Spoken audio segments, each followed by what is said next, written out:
Get out. The sound of my daughter's voice was sharp, so sharp it cut deeper than any knife could.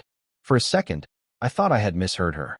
I stood frozen in the grand living room of her new mansion, clutching the strap of the old suitcase I had brought over with me, my ears ringing. Emily. My voice cracked, and I forced myself to steady it. What did you just say? Her eyes, once so full of innocence and laughter, were hard and cold. They glistened with arrogance now, the kind I had only ever seen in people who thought wealth made them untouchable. She stood there in a silk robe, her hair styled perfectly, her manicured fingers holding a glass of champagne like she had been doing it her whole life. You heard me, Dad. I said get out. My heart sank. Only 3 days ago, my daughter had inherited $33 million from her grandmother, my late mother. When the will was read, I thought maybe, just maybe, this money would bring her security, peace, and happiness. I thought it would give her opportunities one could never afford. Instead, it poisoned her heart. She sneered at me, her lips curling into a smirk I didn't recognize. You never gave me anything. Do you know how many birthdays you missed because you were too busy working? Do you know how many times I wanted a new dress or a school trip, and you said we couldn't afford it? Grandma saw my worth. She knew I deserved better. That's why she left it all to me, not you. Her words pierced me. I wanted to shout back, to remind her of the nights I went without food so she could eat, of the mornings I left before sunrise to work 2 jobs just to pay her tuition. But when I opened my mouth, no sound came. Instead, I watched her sip her champagne and wave her hand like I was a stranger. From now on, she said coldly, I don't need you in my life. You're just a burden, and I don't carry burdens anymore. Tears stung my eyes, hot and heavy, but I refused to let them fall in front of her. My chest burned with grief, yet somewhere deep inside, I reminded myself, she doesn't know what she's saying. She doesn't know what she's doing. So I stood there quietly, gripping my small suitcase, the same one I used years ago when we moved into our tiny apartment after her mother died. The same one I carried through all our struggles. I turned and walked out of the mansion without another word. As the heavy front door closed behind me, my legs trembled. The daughter I had sacrificed everything for had just thrown me away like I was nothing. But I knew one thing she didn't. Money could buy her a house, cars, and fake friends. But it couldn't buy her wisdom. And sooner or later, life would teach her a lesson she'd never forget. When Emily slammed the door on me, the sound echoed in my chest long after I walked away. My suitcase felt heavier with every step, but it wasn't just the weight of clothes inside. It was the weight of memories, of sacrifices she had forgotten. I raised Emily alone. She was only 5 when her mother, my wife, passed away. That day, I made a silent promise at her hospital bedside. I will never let Emily feel unloved or unprotected, no matter how hard life gets. And life got hard. There were nights I worked the late shift at the factory, only to wake up at dawn for my second job driving a delivery truck. I'd come home with grease on my hands, my back aching, my eyes burning with exhaustion. But when Emily ran into my arms shouting, "Daddy," every pain melted away. I remember one winter, the heater broke in our tiny apartment. The landlord wouldn't fix it, and I couldn't afford repairs. So I gave Emily my only warm blanket, wrapped myself in an old jacket, and sat awake all night making sure she didn't shiver in her sleep. She never knew that my lips turned blue from the cold so she could stay warm. I skipped meals too, more times than I can count. If there was only one plate of food left, it was always hers. I'd tell her I wasn't hungry, then sneak into the kitchen later and drink tap water to quiet the rumbling in my stomach. When she turned 16, she begged me for a car. I couldn't afford a shiny new one like her friends had. But I saved every spare dollar for months and bought an old beat-up sedan. I stayed up late fixing it myself, covered in oil and sweat, so she could have the freedom she wanted. I remember her face when I surprised her with the keys. She smiled, hugged me, and said, "You're the best dad in the world." But now, standing in her mansion years later, all of that was forgotten. The luxury cars parked outside, the sparkling chandeliers, the endless halls, it all drowned out the truth of where she came from. She wasn't alone in that mansion either. Surrounding her were people who looked polished and charming, but whose eyes were hungry, like wolves circling fresh prey. They weren't friends, they were opportunists. As I left, I tried one last time to warn her. Money can build walls, Emily. Walls that keep out the people who love you and let in the ones who only want to use you. Be careful who you trust. She laughed, a hollow, arrogant laugh. Don't lecture me, Dad. I'm not a child anymore. I know how to handle myself.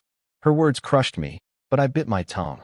I'd learned long ago that sometimes people must fall before they understand the ground beneath them. So I walked away, carrying nothing but my suitcase and the painful knowledge that the daughter I had raised with my own blood and sweat now thought I was worthless. But deep inside, I prayed, Lord, protect her from the wolves. Because if she won't listen to me now, she will learn the hard way. 3 days. That's all it took for Emily's perfect little empire to start collapsing.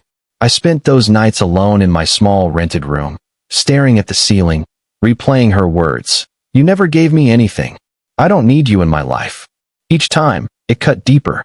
A part of me wanted to turn off my phone, disappear, and let her learn her lessons without me. After all, hadn't she made her choice? But when my phone buzzed on the third night, and Emily's name lit up the screen, my hands trembled. I almost let it ring out. Almost. But a father's heart is a strange thing.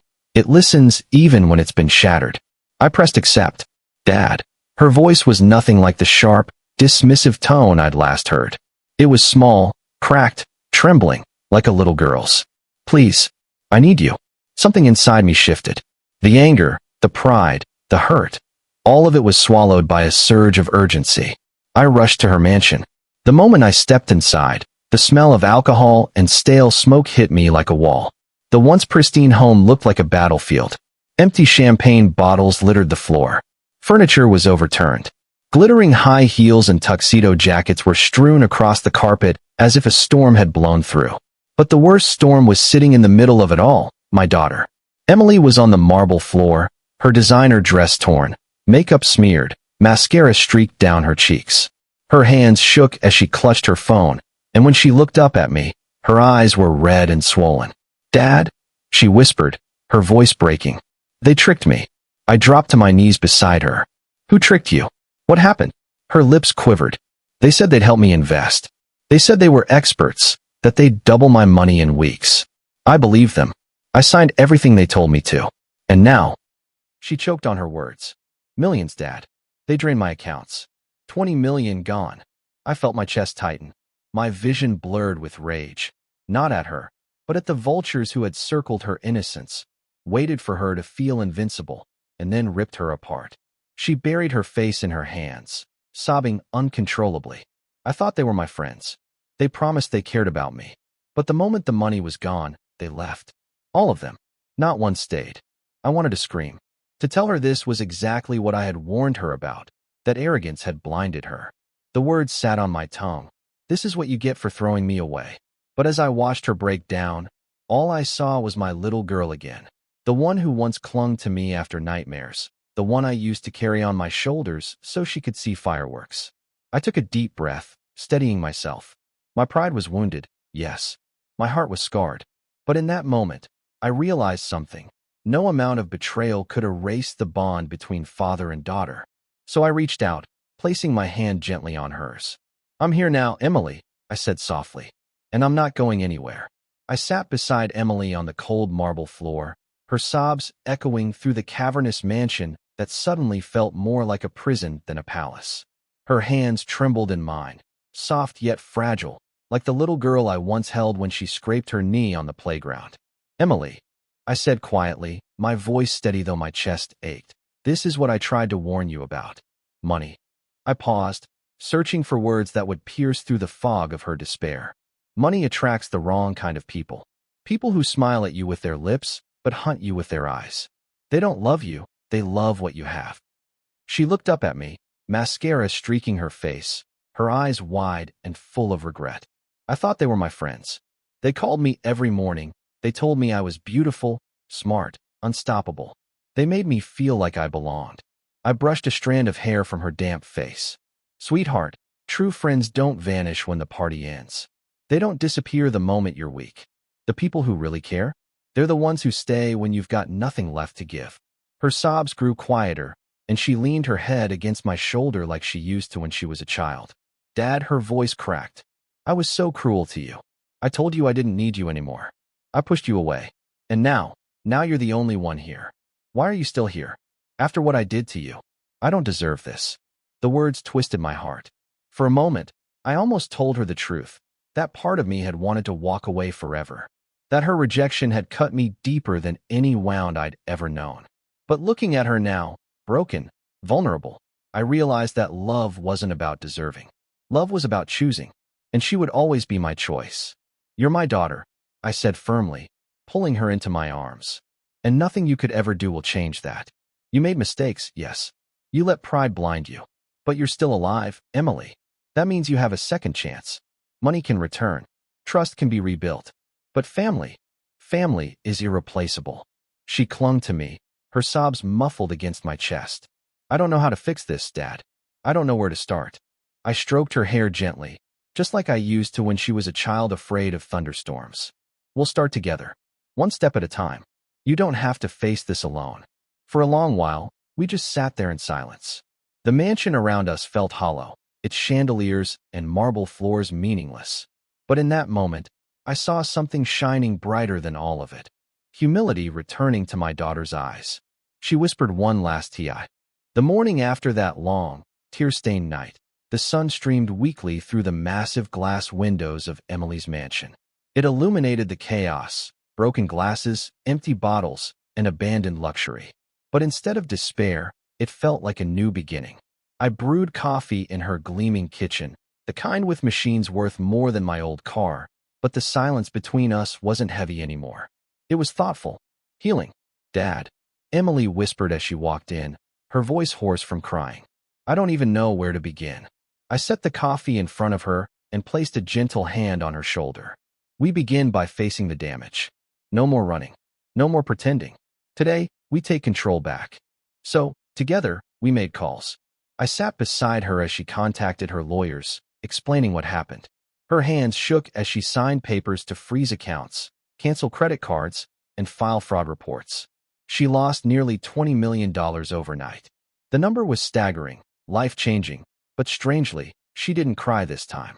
She just breathed deeply and whispered, "At least I still have something left." But I knew what she really meant. She still had me. Later, we left the hollow echo of her mansion behind and went back to my small rented apartment. The difference was night and day. My place had no crystal chandeliers, no imported marble floors. Just a battered old table, 2 mismatched chairs, and the smell of home-cooked meals lingering in the air. And yet, Emily smiled.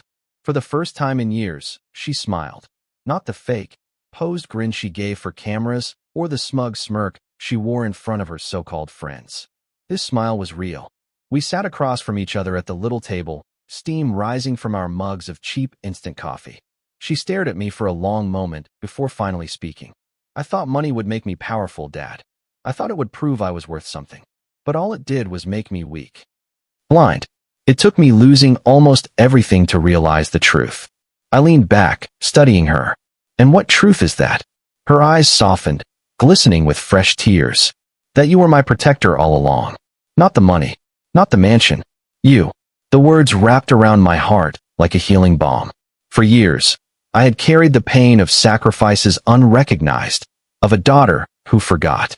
But sitting there, watching her humility bloom, I realized something important. I hadn't lost her after all. She reached across the table and took my hand. Dad, can we start over? I squeezed her hand firmly. We never stopped, Emily. We were just lost for a little while. The inheritance had nearly destroyed her, but losing most of it had given her something far more valuable: wisdom, humility, and love. As I looked into her eyes, I saw not the arrogant heiress who had once thrown me out, but the daughter I had raised, the one I thought I'd lost forever. And this time, I knew she was here to stay.